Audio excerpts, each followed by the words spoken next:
Hello दोस्तों, स्वागत है आपका मेरे YouTube channel the clutch education अड्डा पे। और जैसा कि मैं पहले के लेक्चर में बता चुका हूँ कि एसिड और बेस क्या होते हैं, उनकी प्रॉपर्टी के बारे में हमने बता दिया है, रिवाइज भी करवा दिया है। और आज जो हम स्टार्ट करने वाले हैं उसमें बहुत ही इम्पोर्टेंट टॉपिक है, जो कि आपकी कंपटीशन और प्लस एग्जाम जो भी पॉइंट ऑफ व्यू होते हैं उसमें बहुत ही इम्पोर्टेंट रोल है इनका। आप मेरे वीडियो में बने रहिए लास्ट तक, और आपको यहाँ से कुछ इम्पोर्टेंट चीज़ें मिलेंगी जो कि आपको कंपटीशन में बहुत हेल्पफुल होती हैं।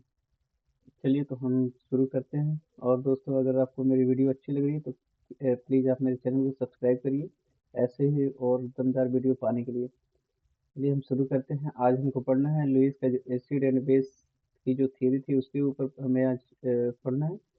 तो लुईस ने ये कहा था, लुईस की एसिड और बेस जो कॉन्सेप्ट है वो ये था कि एसिड वह स्पीशीज है जो इलेक्ट्रॉन पेयर को एक्सेप्ट करता है, और उसके बेस वो स्पीशीज है जो इलेक्ट्रॉन पेयर को डोनेट करता है।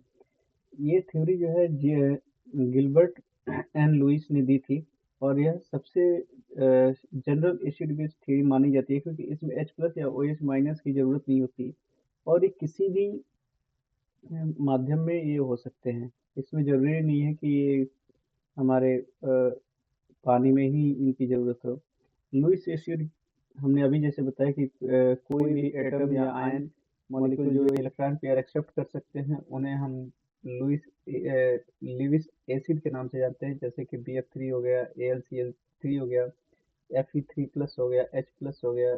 ये सारे हमारे जो होते हैं वो लुईस एसिड के नाम से जाने जाते हैं।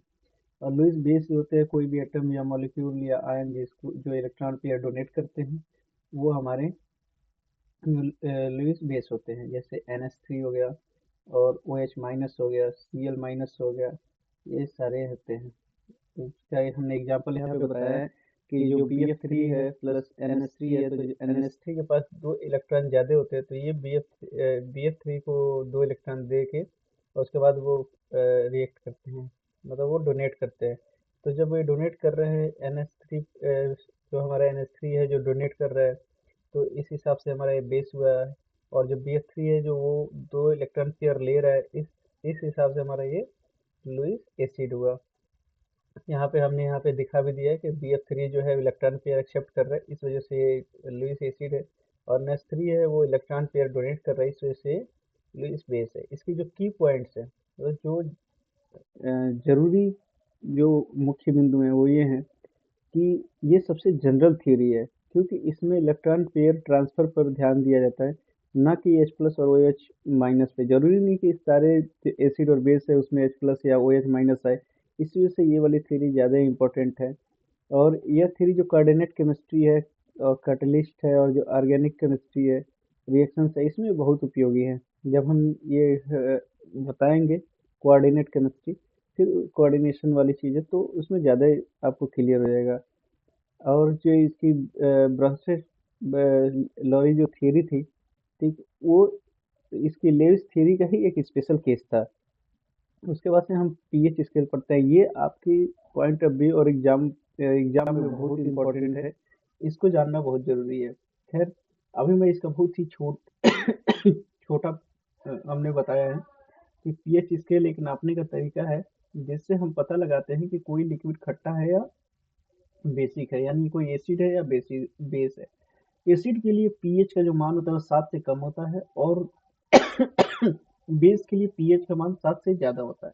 और जब 7 होगा तो ये न्यूट्रलाइजेशन कंडीशन में होगा, यानी ये न्यूट्रलाइज होगा, सीन होगा। इसके ऊपर कोई भी ना प्लस चार्ज होगा और ना माइनस चार्ज होगा।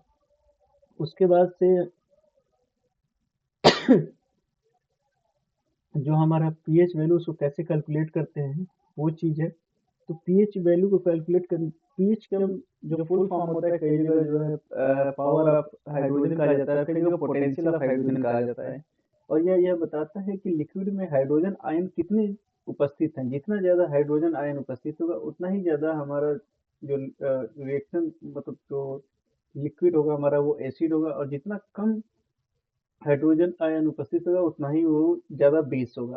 तो यहाँ से पता लगा कि दो टाइप होते हैं एसिड और बेस के भी। एक स्ट्रॉन्ग एसिड और स्ट्रॉन्ग बेस, और एक होता है वीक एसिड और वीक बेस। जो लिक्विड जितना ज़्यादा स्ट्रॉन्ग एसिड होगा उतना ही वीक बेस होगा, और जो लिक्विड जितना स्ट्रॉन्ग बेस होगा वो उतना ही वीक एसिड होगा।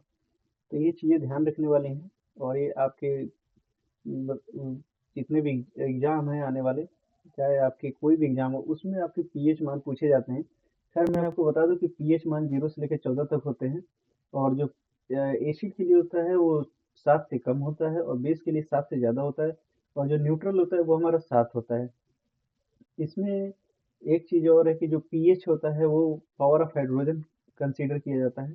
इसका जो फार्मूला है वो pH is equal to minus log base 10 होता है, एच प्लस। और ये इसकी बेसिक फार्मूला है स्केल की। उसके बाद से इसका हमने मतलब यहाँ पे बताया कि एक एग्जांपल लेके कि एक सॉल्यूशन जो है हाइड्रोजन आयन की, उसमें कंसंट्रेशन है 10⁻³ मोल पर लीटर है। तो इसको हम सॉल्व करते हैं कि P H equal to minus log, और जो हमने एच प्लस लिखा था उसके जगह पर हम 10⁻³ लिखेंगे, क्योंकि यहाँ पे कंसंट्रेशन दे रखा है इसका।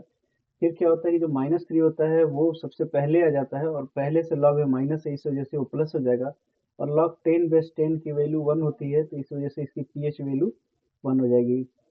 अगर आपको पीएच वैल्यू और ज़्यादा सीखना है तो आप हमारा कमेंट सेक्शन खुला हुआ है, आप बताइएगा तो मैं और ज़्यादा आपके लिए इस पे वीडियो और बना दूंगा पीएच पे, क्योंकि पीएच वैल्यू निकालने के लिए आपको प्रैक्टिस की बहुत ज़्यादा ज़रूरत है। और अगर जो आप प्रैक्टिस नहीं करेंगे फिर पीएच वैल्यू का थोड़ा सा दिक्कत हो जाएगी, क्योंकि मोर प्रैक्टिस ज़्यादा मतलब कंसिडर किए जाते हैं। आप जितना ज़्यादा प्रैक्टिस करेंगे उतना ही कन्फ्यूजन दूर होगी आपकी।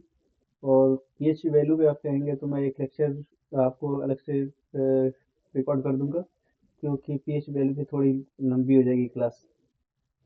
सो आज के लिए इतना ही, फिर मिलते हैं अगले क्लास में। अगर आपको मेरी वीडियो पसंद आई और हेल्पफुल है तो प्लीज़ आप लोग मेरे चैनल को सब्सक्राइब करिए और सपोर्ट करिए, जिससे मैं और भी अच्छी इंटरेस्टिंग वीडियो बना सकूँ।